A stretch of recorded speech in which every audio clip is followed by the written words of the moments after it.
Lift का दरवाज़ा बंद होते ही भीतर एक भारी सन्नाटा भर गया। नीचे जाने का बटन दबाया जा चुका था, लेकिन स्क्रीन पर कोई फ्लोर नंबर नहीं दिख रहा था। बस एक धीमी सी हमिंग और गिरते जाने का एहसास। कबीर ने हल्की हंसी में डर छुपाया। ये कौन सा फ्लोर है भाई, नाम तो बता देते। राघव दीवार के पास खड़ा स्टेडी सांस लेते हुए बोला।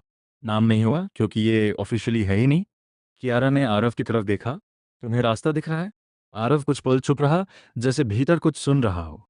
फिर धीरे से बोला, हाँ और नहीं भी। ये जगह खुद को छुपाती है लेकिन सिग्नल क्लियर है।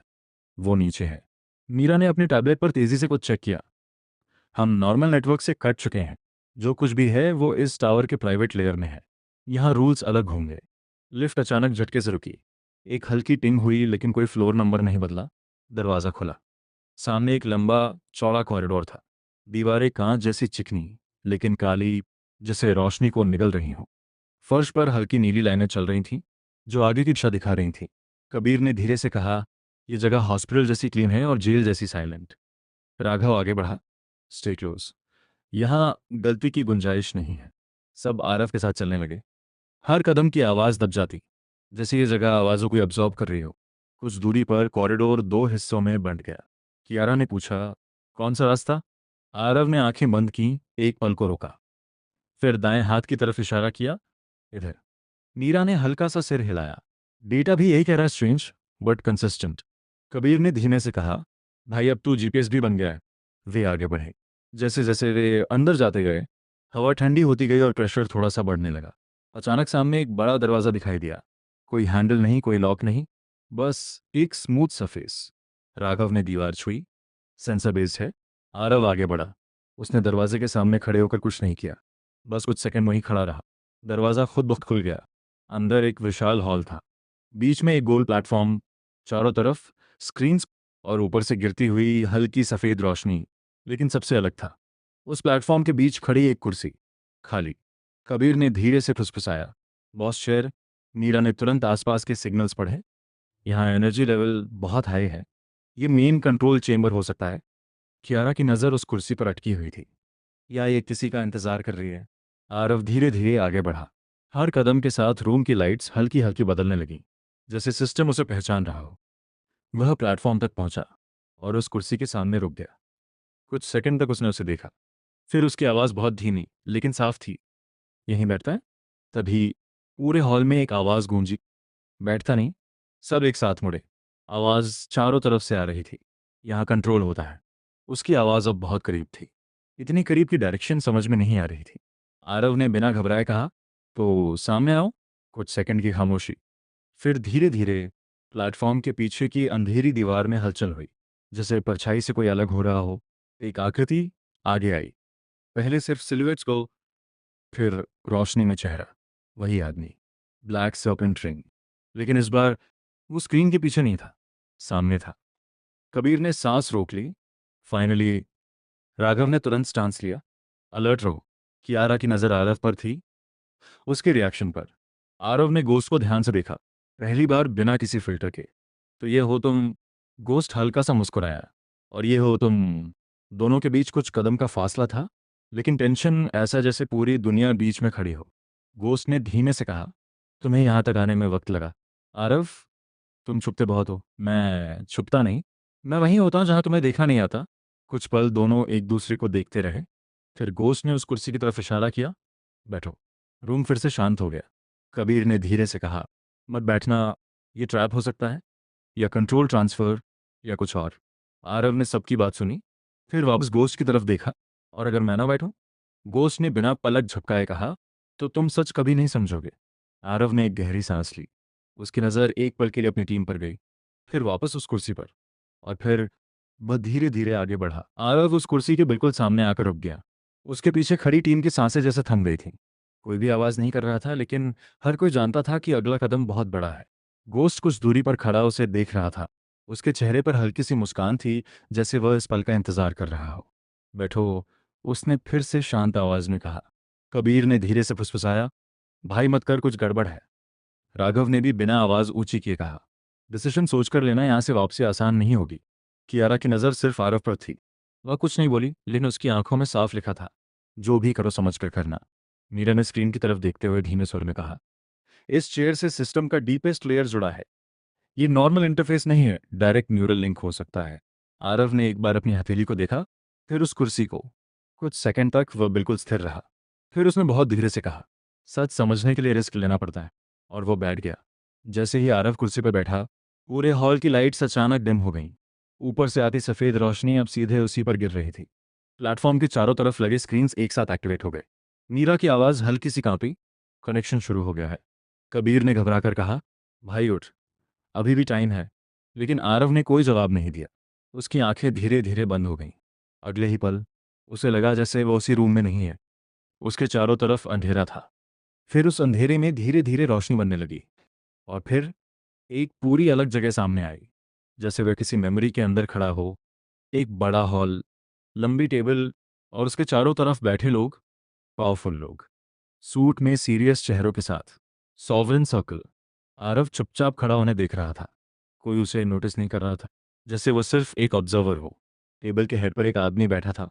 उसकी उंगलियों में वही रिंग चमक रही थी, ब्लैक सर्पेंट, लेकिन जवान। आरव की आंखें सिकुड़ गईं। पास्ट, उसने खुद से कहा। टेबल पर डिस्कशन चल रहा था।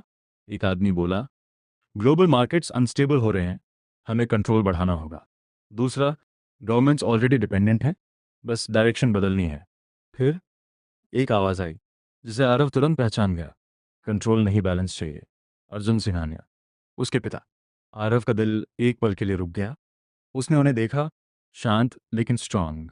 गोस्ट यंगर वर्जन हल्का सा मुस्कुराया। बैलेंस एक इल्यूजन है अर्जुन, पावर ही रियलिटी है। अर्जुन ने सीधे उसकी आंखों में देखा।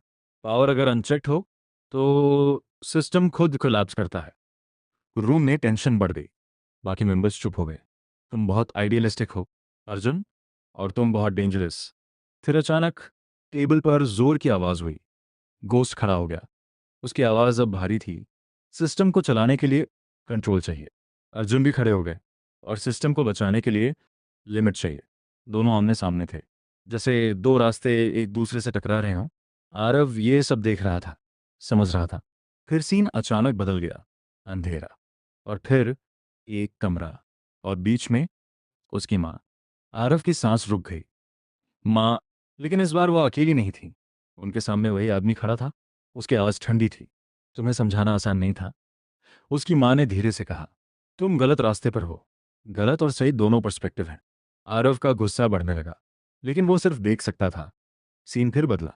इस बार एक अंधेरी सड़क, और दूर खड़ी एक कार। उस कार में अर्जुन सिंघानिया। आरव की आंखें फैल गईं। उसने सब कुछ अपनी आंखों के सामने देखा। उसके पिता की मौत। वह जोर से चिल्लाना चाहता था, लेकिन आवाज़ नहीं निकल रही थी। अचानक सब कुछ वापस अंधेरे में चला गया। और फिर एक आवाज़, बहुत करीब। अब समझ आया? आरव ने आंखें खोली। वह फिर उसी चेयर पर था। गोस्ट सामने खड़ा था। आरव की सांस भारी थी, लेकिन उसकी आंखों में अब सिर्फ गुस्सा नहीं था, सच था। उसने धीरे से कहा, तुमने उन्हें मारा। गोस्ट ने बिना इमोशन के कहा, सिस्टम को बचाने के लिए। रूम में खामोशी छा गई। आरव ने कुर्सी के आर्मरेस्ट को कसकर पकड़ा, फिर धीरे से खड़ा हुआ। अब मैं इसे खत्म करूंगा। गोस्ट हल्का सा मुस्कुराया। अब तुम समझते हो, तो शायद तुम सही ओपोनेंट हो। आरव कुर्सी से उठकर एक कदम आगे बढ़ा, और कमरे की हवा जैसे और भारी हो गई। उसकी आंखों में अब सिर्फ गुस्सा नहीं था, एक तय फैसला था। गोस्ट वहीं खड़ा था, बिना हिले, बिना पीछे हटे, जैसे उसे पता हो कि यह टकराव अब टलने वाला नहीं है। कबीर ने धीरे से सांस छोड़ी। अब शुरू होगा। राघव ने एक कदम आगे बढ़कर आरव के पास पोजीशन ले ली। उसकी आवाज़ धीमी थी, मगर सख्त। जो भी है वो साथ है। कियारा ने आरव को देखा। अब क्या? आरव ने बिना नज़र हटाए जवाब दिया, अब हम रूल्स बदलेंगे। मीरा ने तुरंत सिस्टम्स पर नज़र डाली। शेयर लिंक अभी भी एक्टिव है। अगर तुम चाहो तो पूरे नेटवर्क को यहीं से पुश कर सकते हो। आरव ने सिर हिलाया। नहीं, पहले उसे हटाना होगा जो इसे चला रहा है। उसकी नज़र गोश्त पर टिक गई। गोश्त ने धीरे धीरे ताली बजाई। अच्छा है, तुमने सही सीखा। उसने एक कदम आगे बढ़ाया। लेकिन तुम अब भी एक बात भूल रहे हो। आरव। क्या? गोश्त। सिस्टम किसी एक आदमी से नहीं चलता। कमरे की दीवारों पर लगी स्क्रीन्स एक एक करके जल उठी। हर स्क्रीन पर अलग अलग जगहों की live feeds, financial hubs, control rooms, private bunkers, और उन सब के बीच सॉवरेन सर्कल के मेंबर्स। कबीर ने दांत भींचे। ये सब लाइव है? मीरा ने घबरा कर कहा। ये ग्लोबल नेटवर्क है, ये लोग कनेक्टेड हैं। क्या? मतलब हम यहाँ सिर्फ एक हिस्से से लड़ रहे हैं? गोस्ट ने मुस्कुराकर कहा, तुम समझ रहे हो। उसने अपनी रिंग की तरफ देखा, फिर आरव की तरफ। तुमने रूट एक्सेस लिया है, लेकिन कंट्रोल अभी भी डिवाइडेड है। आरव ने एक पल के लिए स्क्रीन्स को देखा। हर स्क्रीन पर एक चेहरा, हर चेहरा एक पावर। फिर उसने धीरे से कहा, तो उन्हें डिस्कनेक्ट करते हैं। मीरा ने तुरंत पूछा, कैसे? ये इंडिपेंडेंट नोड्स हैं। इंडिपेंडेंट नहीं, डिपेंडेंट है। राघव ने समझा। Central trigger. एग्जैक्टली। गोस्ट की मुस्कान थोड़ी कम हुई। तुम बहुत जल्दी सीख रहे हो। आरव ने मीरा की तरफ देखा। चेयर लिंक से ग्लोबल ओवरराइड ओपन करो। मीरा ने हेजिटेशन के साथ कहा, रिस्क बहुत बड़ा है। अगर फेल हुआ तो सिस्टम फुल लॉकडाउन में चला जाएगा। मतलब फिर हम यहीं फंस जाएंगे। और अगर सक्सीड हुआ तो ये सब खत्म। कुछ सेकंड की खामोशी। फिर कियारा ने धीरे से कहा, मैं तुम्हारे साथ हूँ। सेम। भाई तू बोलेगा तो आग में भी कूद जाएंगे, ये तो सिस्टम है। मीरा ने गहरी सांस ली। ठीक है, करते हैं। मीरा ने कंसोल एक्टिवेट किया। शेयर लिंक फिर से रिएक्ट हुआ। हल्की सी लाइट आरव के चारों तरफ फैल गई। ग्लोबल ओवरराइड इनिशिएटिंग, मीरा ने कहा। स्क्रीन्स पर डेटा तेजी से बदलने लगा। कनेक्शंस, रूट्स, एक्सेस चेन्स सब एक साथ मूव कर रहे थे। गोस्ट अब चुप था। वह बस देख रहा था। आरव ने आंखें बंद की। इस बार वह कंट्रोल को फोर्स नहीं कर रहा था, वह उसे समझ रहा था। उसने धीरे से कहा, हर सिस्टम में एक लिमिट होती है। ओवरराइड 30% और हर लिमिट ब्रेक की जा सकती है। मीरा, 50%। कबीर ने नर्वसली कहा, भाई जल्दी कर। गोस्ट ने अचानक कहा, तुम वही गलती कर रहे हो जो तुम्हारे फादर ने की थी। आरव ने आंखें खोली। नहीं, मैं उसे पूरा कर रहा हूँ। मीरा, 75%। रूम की लाइट्स फ्लिकर होने लगी। मशीन्स अनस्टेबल होने लगी। राघव, ये ओवरलोड हो रहा है। मीरा, 90%। गोस्ट ने एक कदम आगे बढ़ाया। रुको, अभी भी टाइम है। तुम्हारे लिए नहीं। 100%। एक तेज फ्लैश। सारी स्क्रीन्स एक साथ ब्लैक हो गई। पूरा रूम एक पल के लिए बिल्कुल साइलेंट हो गया। फिर धीरे धीरे एक एक करके स्क्रीन्स वापस ओवन होने लगीं, लेकिन इस बार सॉवरेन सर्कल के फेसेस गायब थे। कबीर ने डिसबिलीफ में कहा, डिस्कनेक्ट हो गए। मीरा ने डेटा चेक किया। उसकी आवाज़ कांप गई। Global nodes offline. कियारा, मतलब? आरव ने धीरे से कहा, सिस्टम अब आइसोलेटेड है। गोस्ट अब भी खड़ा था, लेकिन उसकी आंखों में पहली बार एक हल्का बदलाव था। वह धीरे से बोला, तुमने एक बड़ा कदम उठाया है। अब अगला भी उठाऊंगा। ध्यान रखना, हर सिस्टम को तोड़ने की कीमत होती है। मैं तैयार हूँ। कहानी कैसी लगी कमेंट में बताना, और मुझे और कैसी कैसी कहानियाँ बनानी चाहिए ये भी कमेंट में ज़रूर बताना। कहानी को सुनने के लिए धन्यवाद, और ऐसी ही कहानियाँ सुनने के लिए हमारे चैनल को सब्सक्राइब करना ना भूलें।